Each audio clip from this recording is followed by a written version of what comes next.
As a project management expert, I've seen countless tools come and go, each promising to revolutionize how teams work.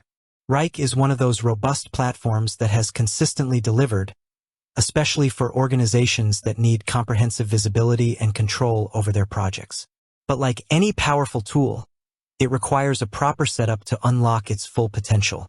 How to set up a project in Wrike isn't just a technical question. It's about translating your real-world project plan into a digital framework that empowers your team. Setting up a project in Wrike effectively is about more than just clicking a few buttons. It's about mirroring your project structure, workflows, and communication needs within the software. Here's a step-by-step guide designed for clarity and educational value to help you get started. Step 1. Understand Wrike's hierarchy: spaces, folders, and projects. Before you create your first project, it's crucial to grasp Wrike's organizational hierarchy. Think of it like this. Spaces. These are the highest level of organization, often representing departments, major initiatives, or even entire business units, e.g., marketing department, product development, client projects. Each space can have its own settings, workflows, and users. Folders. Within spaces, you create folders to group related work.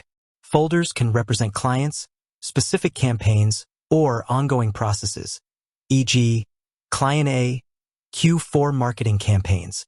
Folders can also contain subfolders for further organization. Projects. Projects are specific endeavors with a defined start and end date, a clear goal, and a set of deliverables, e.g., website redesign 2025, new product launch, annual report. Projects live within folders or directly within spaces. Best practice. Plan your hierarchy before you start. A logical structure will make it easier for your team to find information, for you to track progress, and for reporting. For instance, space, client, folder, project. Step 2. Create your project. Once you have your organizational structure in mind, it's time to create the project itself. Navigate to the correct location.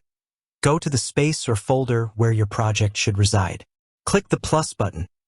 This is usually found in the top right of your workspace or next to projects and folders in the left-hand navigation. Select Project from the drop-down. Name your project. Give your project a clear, concise, and descriptive name. This is how your team and stakeholders will identify it. Define key project details. Location. Confirm it's in the right space/folder. Project owners. Assign one or more individuals responsible for the overall success of the project. Start and due dates. Crucial for timelines and Gantt charts.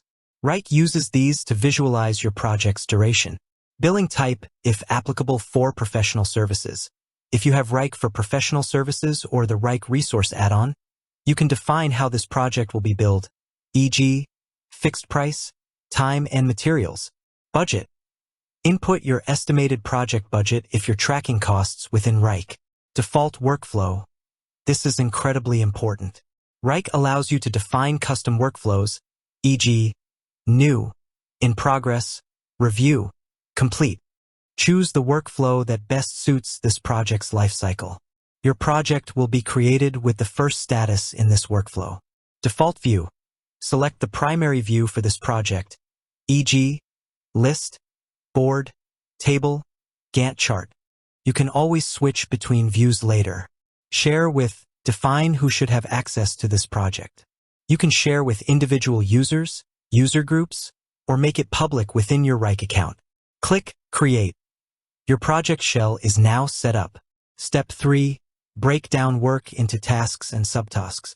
A project is rarely a single, monolithic activity. It's a collection of smaller, manageable pieces. Add tasks. Within your newly created project, start adding individual tasks. Give each task a clear name that describes the action to be taken. Assign tasks. Assign each task to the responsible team members.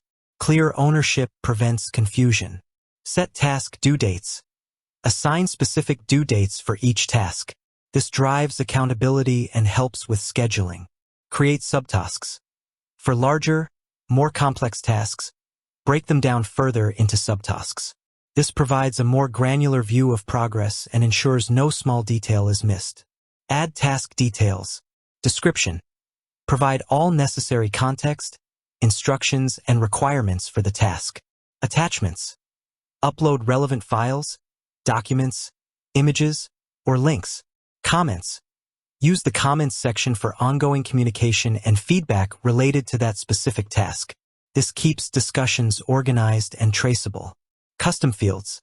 If your organization uses custom fields, e.g., priority level, client ID, sprint number, populate these for each task to add more specific data for filtering and reporting.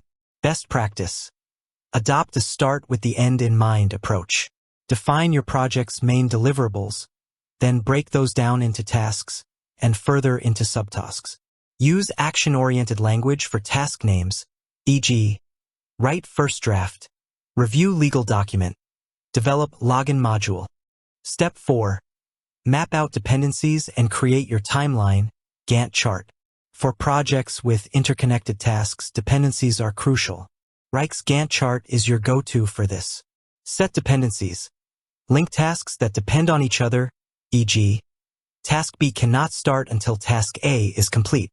Wrike supports various dependency types, finish to start, etc.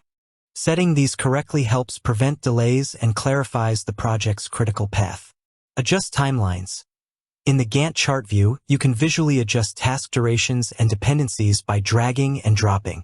This provides an intuitive way to build your project timeline and see the impact of changes. Define milestones. Mark key project milestones, e.g., client approval, phase 1 complete, go-live date. Milestones are zero-duration tasks that signify important points in your project.